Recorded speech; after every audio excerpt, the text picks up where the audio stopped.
Immediately seizing central influence, this pawn push opens diagonals for your bishops and prepares to challenge your opponent's piece development.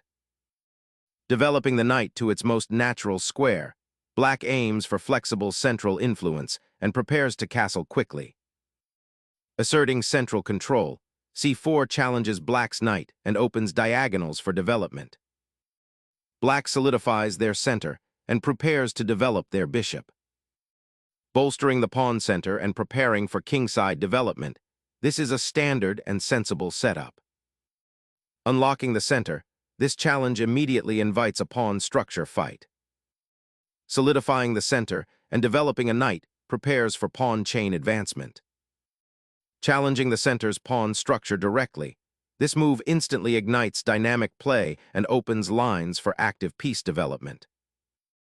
Pressuring the knight immediately pins it, demanding careful consideration of the ensuing pawn structure and potential tactical lines.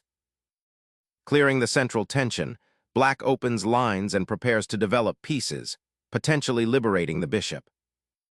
Recapturing with the knight opens up the pawn chain and establishes a central presence, creating potential for kingside expansion later while preparing to contest the d-file.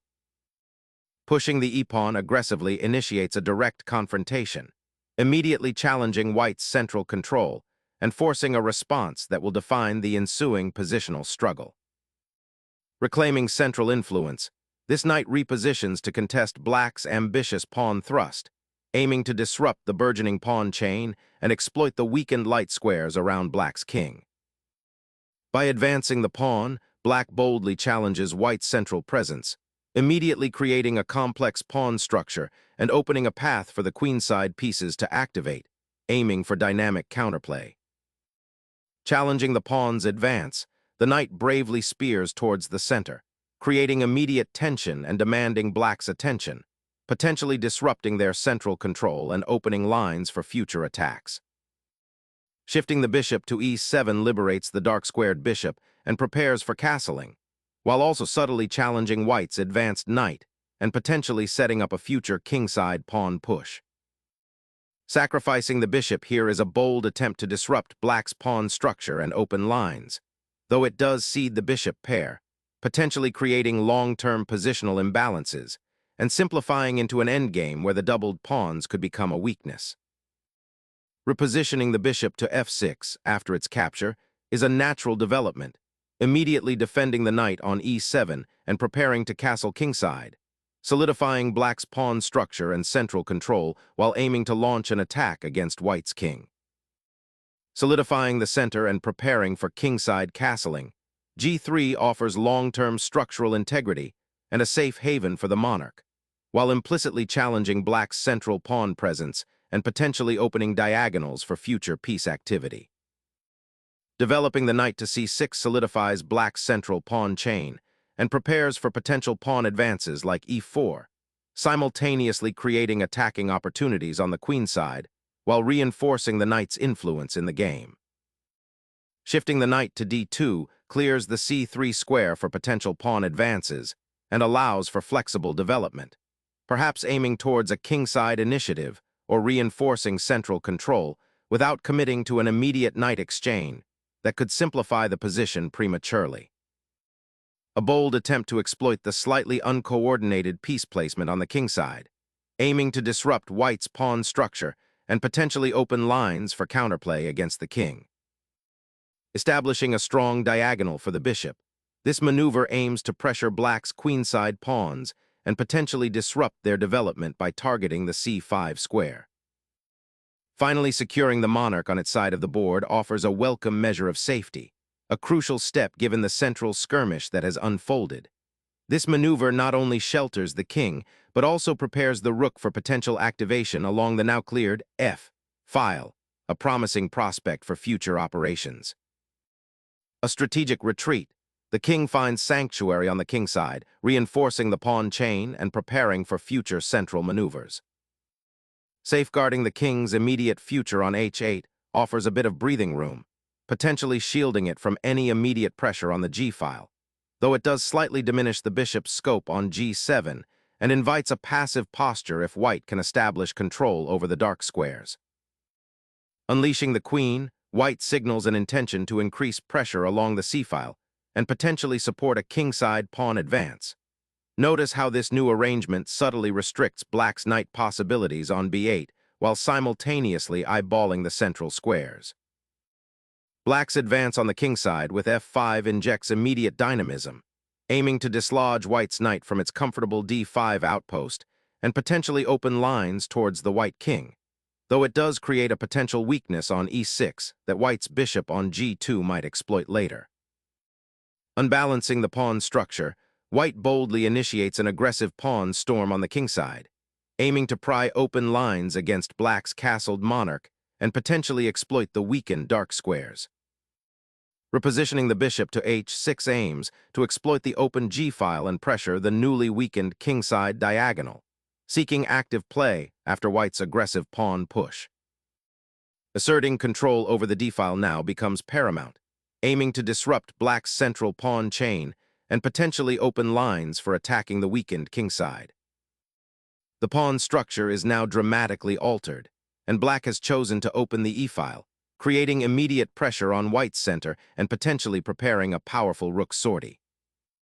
Opening the g-file for attacking prospects after black's pawn sacrifice creates dynamic imbalances, potentially exposing the kingside.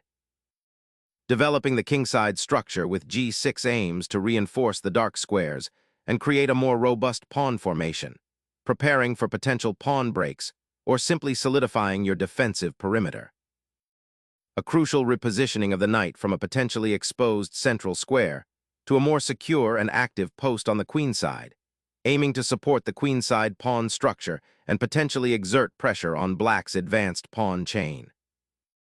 Finally, the bishop finds a comfortable perch on the fianchetto square, preparing to exert influence over the long diagonal and potentially support a future kingside pawn storm. Opening up the e-file for the rook, and potentially the queen provides a much-needed avenue for activity, though it does commit the e-pawn and slightly weakens the kingside pawn structure. Black boldly sacrifices a pawn, disrupting white's pawn structure and opening a diagonal for the queen. This daring exchange, dxc3, immediately confronts the isolated e3 pawn, forcing a decision from white. Black isn't just capturing material, they're creating immediate tactical opportunities and potentially exposing white's central pawns. The absorption of the e3 pawn frees up the d-file for black's rook and allows the queen to eye white's kingside more directly. White now has to consider how to address the immediate threat of further pawn advances or tactical probes, possibly leading to a more dynamic middle game. The focus shifts to piece activity and initiative as black seeks compensation for the sacrificed material. Finally clarifying the central pawn structure after a complex exchange, this knight repositioning aims to bolster the e3 pawn and exert pressure along the open d-file, potentially setting up a future kingside attack or piece maneuver towards the queenside. Unleashing the queen to h6 immediately challenges the compromised light squares around white's king, hinting at a potential initiative spearheaded by black's active pieces.